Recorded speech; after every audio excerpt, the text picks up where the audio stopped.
ಪಾರಂಪರಿಕವಾಗಿ ನಡೆಯುತ್ತಿರುವ ಅರಕಲಗೂಡಿನ ದಸರಾ ಉತ್ಸವದಲ್ಲಿ ಕ್ರಿಶ್ಚಿಯನ್ ಧರ್ಮ ಪ್ರಚಾರದ ಟ್ಯಾಬ್ಲೋಗೆ ಅವಕಾಶ ನೀಡಿರುವುದರಿಂದ ಹಿಂದೂಗಳ ಭಕ್ತಿ ಭಾವನೆಗೆ ಧಕ್ಕೆ ತಲುಪಿದೆ ಎಂದು ಶ್ರೀರಾಮ ಸೇನಾ ಜಿಲ್ಲಾಧ್ಯಕ್ಷ ಜಾನಕೆರೆ ಹೇಮಂತ್ ಆಕ್ರೋಶ ವ್ಯಕ್ತಪಡಿಸಿದ್ದಾರೆ.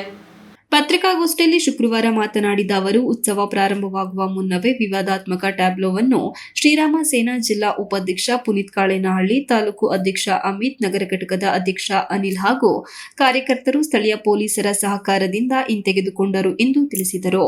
ಈ ಘಟನೆ ಕಾರ್ಯಕರ್ತರಲ್ಲಿ ಭಾರೀ ಆಕ್ರೋಶ ಮೂಡಿಸಿತ್ತು. ವಿಷಯವಾಗಿ ತಹಶೀಲ್ದಾರರನ್ನು ಸಂಪರ್ಕಿಸಿದಾಗ ಟ್ಯಾಬ್ಲೋ ಪ್ರದರ್ಶನಕ್ಕೆ ನಾನೇ ಅನುಮತಿ ನೀಡಿದ್ದೇನೆ ಎಂಬ ಹೇಳಿಕೆ ನೀಡಿರುವುದು ಕಾರ್ಯಕರ್ತರಲ್ಲಿ ತೀವ್ರ ಅಸಮಾಧಾನಕ್ಕೆ ಕಾರಣವಾಯಿತು. ಹಿಂದೂಗಳ ಧಾರ್ಮಿಕ ಉತ್ಸವದಲ್ಲಿ ಮತಾಂಧರು ಅಡ್ಡಿಪಡಿಸುವುದು ಖಂಡನೀಯ. ಆದ್ದರಿಂದ ತಹಶೀಲ್ದಾರರನ್ನು ಕೂಡಲೇ ಸೇವೆಯಿಂದ ವಜಾಗೊಳಿಸಬೇಕು ಎಂದು ಆಗ್ರಹಿಸಿದರು. ವಿವಾದಿತ ಟ್ಯಾಬ್ಲೋ ತಂದವರ ವಿರುದ್ಧ ತಕ್ಷಣ ಕಾನೂನು ಕ್ರಮ ಕೈಗೊಳ್ಳಬೇಕು. ಆ ವಾಹನ ಹಾಗೂ ಟ್ಯಾಬ್ಲೋವನ್ನು ವಶಪಡಿಸಿಕೊಳ್ಳುವಂತೆ ಪೊಲೀಸರು ಕ್ರಮ ಕೈಗೊಳ್ಳಬೇಕು. ಮುಂದಿನ ದಿನಗಳಲ್ಲಿ ಇಂತಹ ಘಟನೆಗಳು ಮರುಕಳಿಸದಂತೆ ಜಿಲ್ಲಾಡಳಿತ ಕಠಿಣ ಕ್ರಮ ಕೈಗೊಳ್ಳಬೇಕು ಎಂದು ಎಚ್ಚರಿಸಿದರು. ಅರಕಲಗೂಡಿನ ದಸರಾ ಪಾರಂಪರಿಕ ಉತ್ಸವದಲ್ಲಿ ಧಾರ್ಮಿಕ ಟ್ಯಾಬ್ಲೋ ವಿವಾದ ತೀವ್ರಗೊಂಡಿದ್ದು, ಜಿಲ್ಲೆಯಲ್ಲಿ ರಾಜಕೀಯ ಹಾಗೂ ಧಾರ್ಮಿಕ ವಲಯದಲ್ಲಿ ಚರ್ಚೆಗೆ ಕಾರಣವಾಗಿದೆ ಎಂದು ಹೇಳಿದರು. ಕೂಡಲೇ ಇವೆಲ್ಲ ಮನಗಂಡು ಕೂಡಲೇ ಇಮಿಡಿಯೇಟ್ ಆಗಿ ಅವರನ್ನ ಈ ಒಂದು ಏನು ಸೇವೆಯಿಂದ ವಜಾಗೊಳಿಸಬೇಕು ಅಂತ ಸಂದರ್ಭದಲ್ಲಿ ಹೇಳ್ತೀವಿ.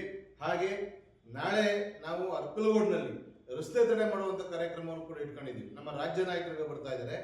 ಈ ರಸ್ತೆ ತಡೆ ಕಾರ್ಯಕ್ರಮದಲ್ಲಿ ನಮ್ಮ ನಾಗಾರ್ಜುನ್ ರಾಜ್ಯ ಕಾರ್ಯದರ್ಶಿಗಳು ಹಾಗೆ ದಕ್ಷಿಣ ಕರ್ನಾಟಕ ಅಧ್ಯಕ್ಷರಂತ ಸುಂದರೇಶ್ ಅವರು ಈ ನಮ್ಮ ಏನು ರಸ್ತೆ ತಡೆ ಕಾರ್ಯಕ್ರಮಕ್ಕೆ ಬೆಂಗಳೂರಿನಿಂದ ಆಗಮಿಸ್ತಾ ಇದ್ದಾರೆ ಶ್ರೀರಾಮ ಸೇನಾ ರಾಜ್ಯ ಕಮಿಟಿಯಿಂದ.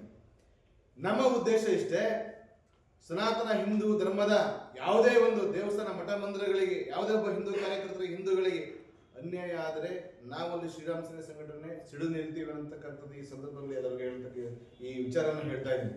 ಯಾಕಪ್ಪ ಅಂದ್ರೆ ಇವತ್ತು ಗುಡಿಗೋಪುರಗಳು ಉಳಿಸುವಂತ ಮತ್ತು ಹಿಂದೂ ಸನಾತನ ಹಿಂದೂ ಧರ್ಮವನ್ನು ಉಳಿಸ್ತಕ್ಕಂಥ ಕಾರ್ಯಕ್ರಮವನ್ನು ಶ್ರೀರಾಮ ಸೇನೆ ಪ್ರತಿನಿತ್ಯ 24x7 ಡೇಸು ಕೂಡ ಮಾಡ್ತಾ ಇದೀವಿ.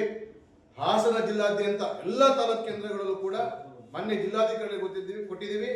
ಗೋಹತ್ಯೆ ನಿರಂತರ ನಡೀತಾ ಇದೆ. ಪತ್ರಿಕಾಗೋಷ್ಠಿಯಲ್ಲಿ ಶ್ರೀರಾಮ ಸೇನೆ ತಾಲೂಕು ಅಧ್ಯಕ್ಷ ಅಮಿತ್, ನಗರಾಧ್ಯಕ್ಷ ಅನಿಲ್ ಇತರರು ಉಪಸ್ಥಿತರಿದ್ದರು. Srinivas, TV 46 news Kannada, Hassan. You are watching TV 46 News Kannada.